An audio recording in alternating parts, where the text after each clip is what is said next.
Okay, so today you guys are watching a video on definitive integrals with linear motion. And basically these are the types of problems that deal with position, velocity, displacement, acceleration, things of that nature that we talked about when we first did derivatives.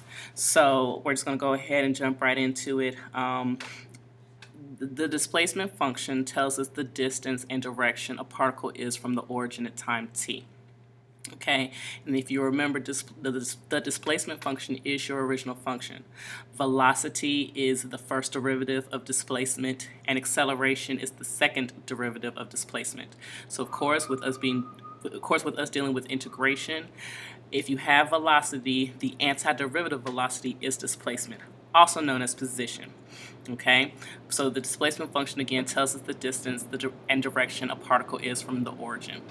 Now to find the derivative of that, well then that's nothing simply but, as you see, the integral from time 1 to time 2 of the velocity function. So again, it's position as you evaluate it at the time 2, the end time, and you subtract it from the position or displacement function at time 1. Okay. So for example, if you have s of t equals t squared minus 4t plus 3, s of 0 tells us that at time 0 seconds, the particle is 3 meters to the right of the origin.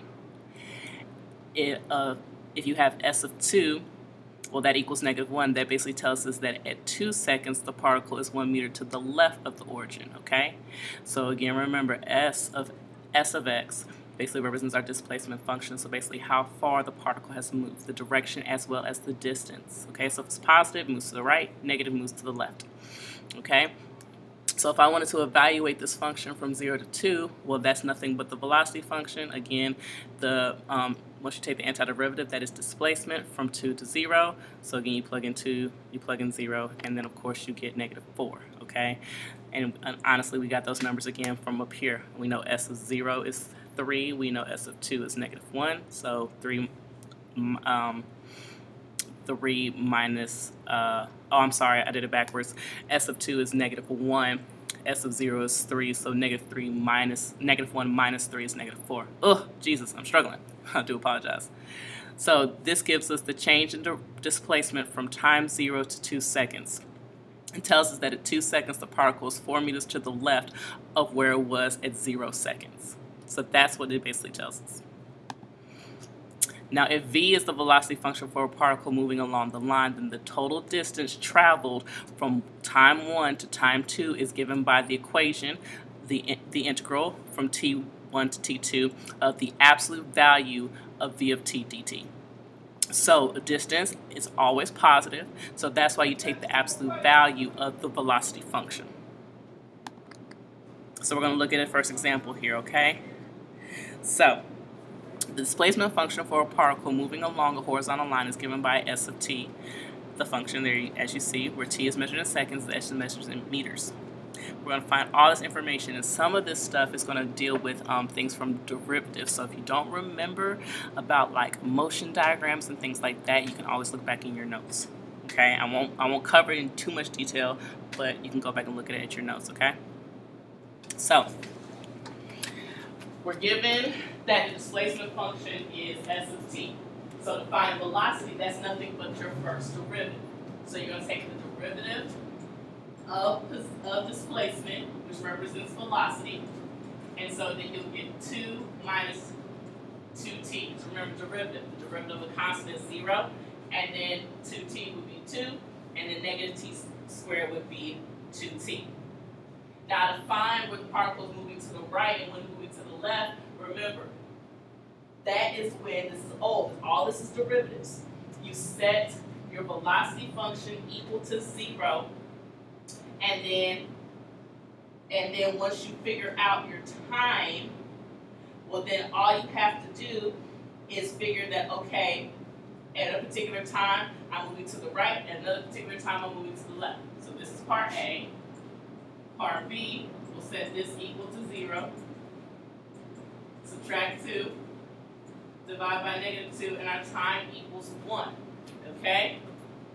So we can easily test a quick little number line into our velocity function to determine whether we're going to be moving to the left or moving to the right. So we'll draw a number line. Remember, this is representing our time. Okay, so we're going to start at 0 because we can't have any negative time. And our next critical time point is 1 second. So if I plug in a number in between 0 and 1, such as, oh, I don't know, say like I test 1/2, when I plug that into my velocity function, that's going to give me a positive number.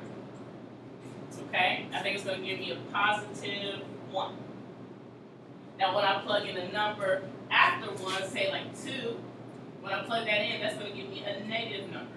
Okay, that's going to give me a negative 2. Now because it's positive, that basically lets me know that I'm moving to the right of the origin between 0 and 1 second. But after 1 second, I'm going to be moving to the left, and I'm going to keep moving to the left after that.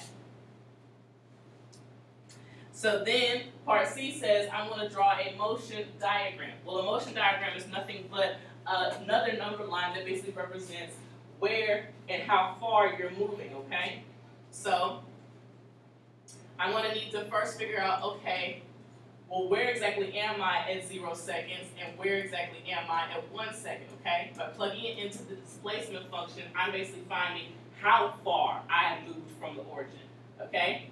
Part B just tells me which direction I moved, but plugging it into the displacement function will tell me how far I've moved from the origin. So when I plug in 0 into the original function, I'm at 8, and when I plug in 1 into the function, I'm going to get 9.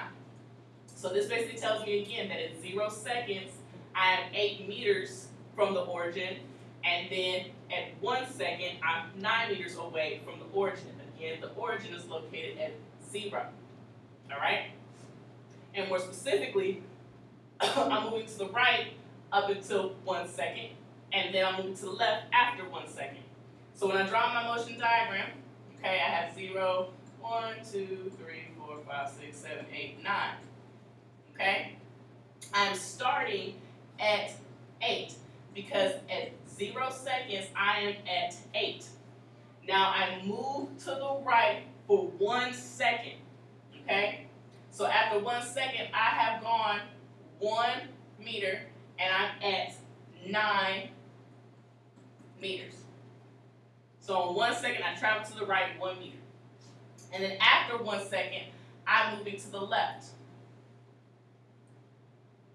So there is my horribly drawn motion diagram to represent this, okay? Again, here, this part right here, moving to the right for 1 second, from 0 to 1 second, that's this part right here. And I'm starting at 8, because at 0 seconds, I'm at 8 meters. And then to represent moving to the left, after 1 second, it was this part right here, and at 1 second, I was at 9 meters. Lastly, it says write a definitive integral to find the particle's change in displacement and the total distance traveled. Okay, and I'm going to use my graphing calculator to determine this, okay? So, to write my integral for my change in displacement, well, I know that I want to have my function, okay? I need my velocity function, not my position. So remember, it's velocity for total distance. It's the absolute value of velocity, which I found to be -2 minus 2t. And lastly, I need to dt. And lastly, I need to figure out my bounds, okay? Well, I need my change in time here, okay? So clearly, I started at 0 seconds, so I'm going to have a 0 down at the bottom. And then my top bound is 4. And I know it's 4 because it tells me right here, it went on the interval from 0 to 4 seconds. So there's my integral to represent my total distance. And so I'm going to go into my calculator and type this out. Okay? So remember that it's math 9. And if you're lucky enough, remember, lower bound, upper bound. If not, remember it's function, comma, x, comma, lower bound, comma, upper bound. Now I have to do the absolute value of my velocity function. Absolute value is located at the math, go over the number, and then it's right there at ABS. So there's your absolute value. 2 minus 2t. I can't put t's in. I just gotta put x's with respect to x. And so then I find that my total distance traveled is 10 meters. It's 10 meters. Okay? Now I can confirm that if I look at my diagram, okay, I went 1 meter to the right, so there's 1, and then I move to the left, that's 1, 2, 3, 4, 5, 6, 7, 8, 9. Okay? Because I gotta go right that way. That represents our 0 to 4 seconds. Okay? So 1, then 2, 3, 4, 5, 6, 7, 8, 9, 10. Sorry, I did that with my finger. I realized this is a video, you can't see that. So here's 1 meter to the right. Then 1, 2, 3, 4, 5, 6, 7, 8, 9 meters to the left. For a total of 10 meters between 0 and 4 seconds.